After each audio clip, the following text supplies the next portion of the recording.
Welcome students, welcome to Forward Public School e-learning classes. I am your physics teacher Aksa and today we will discuss example 12.3 and 12.4. Page number 71 of your book, example 12.3, speed of light in water.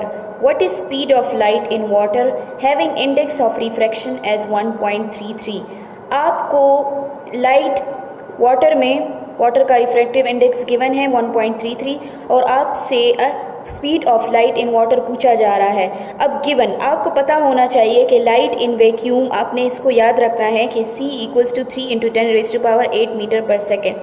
अब index of refraction for water n equals to 1.33 ये भी given है। Required क्या चीज़ है? Speed of light in water v equals to unknown. Solution, the index of refraction is n equals to c by v। हमने last lecture में index of refraction के लिए ये फार्मूला स्टडी किया था और इसको आप अरेंज करेंगे क्योंकि यहाँ पे हमारे पास v अननोन है तो v को लेफ्ट हैंड साइड पे लेके आ जाएंगे और n को दूसरी साइड पे लेके आ जाएंगे तो v equals to c over n आपके पास आ जाएगा। Putting values v equals to numerator में आपने c की वैल्यू को पुट करना है जो कि 3 × 10⁸ मीटर पर सेकेंड है और डिनोमिनेटर में आपको refractive index of water given है 1.33, आपने उसकी वैल्यू को पुट करना है। Therefore v equals to 2.26 × 10⁸ metre पर सेकेंड। जब आप यहाँ इसको सॉल्व करेंगे तो आपके पास ये v इक्वल्स टू 2.26 × 10⁸ मीटर पर सेकेंड वैल्यू आ जाएगी और हम कहते हैं कि यही हमारे पास speed of light in water है। Therefore the speed of light in water is 2.26 × 10⁸ metre पर सेकेंड। नेक्स्ट आपके पास है assignment 12.3, index of refraction for kerosene oil. If the speed of light in kerosene oil is 2.08 × 10⁸ metre पर second, calculate the index of refraction. अब जो example था उसमें आपको इंडेक्स ऑफ रिफ्रैक्शन दिया गया था और मीडियम के लिए स्पीड ऑफ लाइट पूछा गया था। अब इस असाइनमेंट में आपको स्पीड ऑफ लाइट गिवन है और आपको इंडेक्स ऑफ रिफ्रैक्शन के बारे में बताना है। तो आपको पता है कि n equals to c by v के इक्वल है। आपने c की जगह 3 × 10⁸ मीटर पर सेकेंड पुट करना है और v ये आपको केरोसिन ऑयल के लिए स्पीड ऑफ लाइट गिवन है। यहाँ से आप इजीली इंडेक्स ऑफ रिफ्रैक्शन को कैलकुलेट कर सकते हैं। ठीक है, नेक्स्ट हमारे पास आता है example 12.4, crown glass and water. Light travels from crown glass Ng equals to 1.52। आपको क्राउन ग्लास के लिए रिफ्रैक्टिव इंडेक्स की वैल्यू 1.52 गिवन है।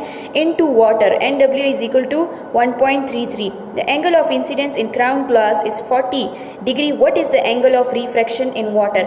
अब हमारे पास जो है क्राउन ग्लास के लिए रिफ्रैक्टिव इंडेक्स की वैल्यू भी गिवन है और वाटर के लिए भी रिफ्रैक्टिव इंडेक्स की वैल्यू गिवन है।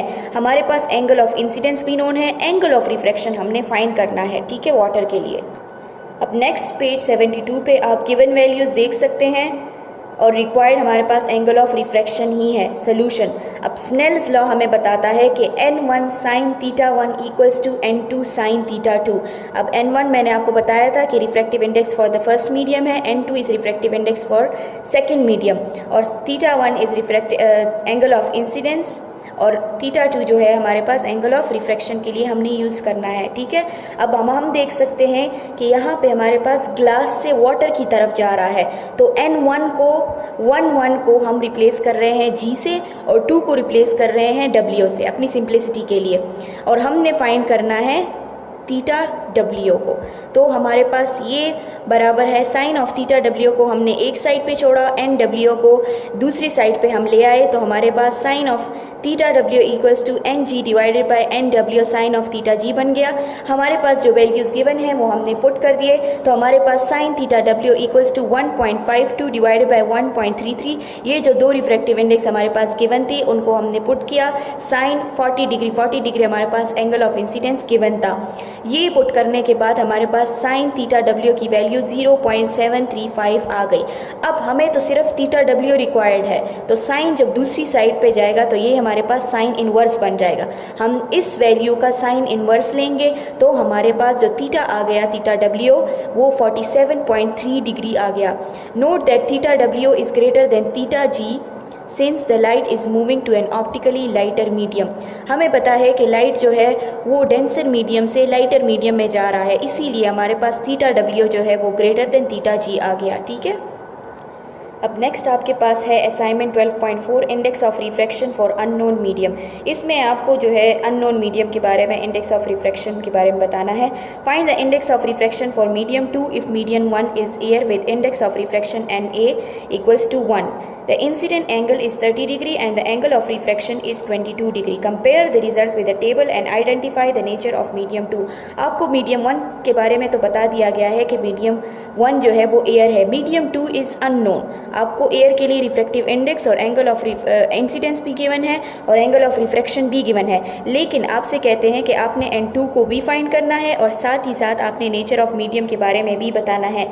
तो आपने जब आप ये फाइंड कर लेंगे तो इसके बाद आप लास्ट लेक्चर में हमने टेबल 12.2 को डिस्कस किया था, आप वहाँ जाके देखेंगे पेज 70 पे कि जो हमारे पास सेकंड मीडियम है उसका रिफ्रैक्टिव इंडेक्स की जो वैल्यू आपको आ जाएगी तो आप देखेंगे कि उसका नेचर क्या है, क्या वो गैसेस में आ रहा है, लिक्विड्स में आ रहा है या सॉलिड्स में, या आपने खुद करना है। उम्मीद है कि आपको आज का लेक्चर समझ में आ गया होगा। स्टे होम, स्टे सेफ, अल्लाह हाफिज़।